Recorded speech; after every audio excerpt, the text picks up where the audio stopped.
Well, lawmakers in California haven't gotten around to fixing the state's infrastructure, its housing crisis, its homelessness, its vanishing middle class. But they are at the forefront of another fight, rewriting grammar.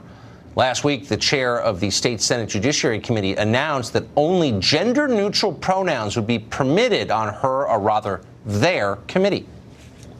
So that we are using what my grammar teacher would have had a heart attack over. We are using the phrase they. My grammar teacher is long gone, and I won't be hearing from her. And if any of you... From them, exactly. From they. Jason Nichols is a professor of African American Studies at the University of Maryland and a frequent guest on this show. They join us now. I assume you is still allowed, so it's good to see you. But I'm really struck, this is a function of human nature, but the left is especially susceptible to it, that any dumb trend that comes along is accepted immediately and mindlessly by people who should know better. Like MAGA hats? But no, MAGA hats have a very specific, you may disagree with them, but like they're calling for the election of a specific person.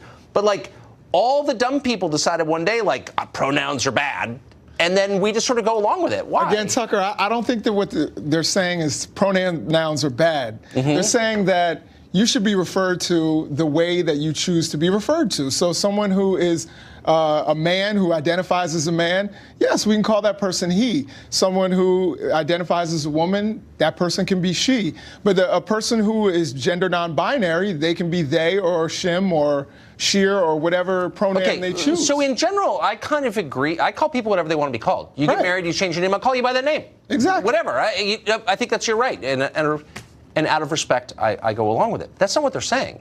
They're saying that you're not allowed to use gendered pronouns. That's very different. Yeah, and I actually find that problematic. I believe that people should have the opportunity to choose what they want to be called. I mean, that's the way, you know. But there's a problem here. This is California. So you've got more than 10 million people in California who speak Spanish at home.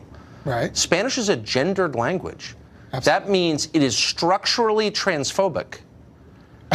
Will they allow Spanish to be spoken, again, a gendered language, in the committee room? Well, there are people, at least in the United States, who are, there's Latino, Latina, and Latinx, so they're trying to make it a little more gender neutral. But that's in English. I mean, that's how English speakers describe it. But there's no effort to impose these ludicrous rules on Spanish. And by the way, why not call California Californix? I mean, if we're really kind of remaining consistent here. Yeah, well, I think California is the name of a place, and California can't choose how it wants to identify. They're not letting us choose. In other words, does it strike you, again, I think we agree that if you say, I'd really like you to call me this, out of politeness and decency, which I sincerely believe in, I will, okay? Right. But they're forcing people to say something stupid. Shouldn't that be the point where the rest of us say, I'm not playing along? Well, see, the problem is that you're calling that stupid. Mm-hmm. I don't think it's stupid to say. I mean, there were people many years ago who said his name was Cassius Clay. We're not going to call him Muhammad Ali. That's stupid. And to me, it's like, no, whatever you want to be called, whatever you choose. I'm for calling Cassius Clay Muhammad Ali because he wants to be called that. He's not. No Cassius problem. Clay. I agree. Muhammad no Ali. problem. This is a command that requires people to refer to others who have not asked to be called this by a plural pronoun when it's a singular person. Right. It's grammatically incorrect, it's awkward, it's dumb, it doesn't serve the interests of anybody, and it applies to all of us, but everyone's too afraid to call it what it is, which is insane. First of all, language is living and breathing. It changes, it shifts. If you listen to how people talked in the 1920s, they don't talk they don't speak English the same way they speak English today. So, I mean... But isn't that an organic process? That's not because some terrified little bureaucrat decrees that you must say this on pain of punishment. Hey, we're in agreement about decreeing that you have to speak one way or use a particular pronoun for everyone. I don't like mandating speech. Right, exactly. So we're in agreement. So then let's just very quickly assess the response. Why we both agree with this. Why don't both of us next time we hear this say, you know what? No, I'm not playing along with your fantasy. Like, leave me alone, please. Well, no, I mean, Are we afraid to do that? I think we're afraid to do that. No, I'm not afraid. If I were there, I would say, well, I prefer he. But, you know, I will call someone who wants to be called they, shim, sheer, whatever pronoun you choose. Sheer?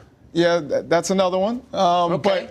But not quite as popular. But if you want to, if you want to be called something. Yeah, I agree. Look, I agree. You know? I just don't think that we ought to be coercive, but they always get coercive, don't they? Yeah, and I think that is problematic. Yeah, okay. The fire of freedom burns brightly in your heart, and I appreciate that. Professor, great to see you. Thanks, Tucker. Always fun.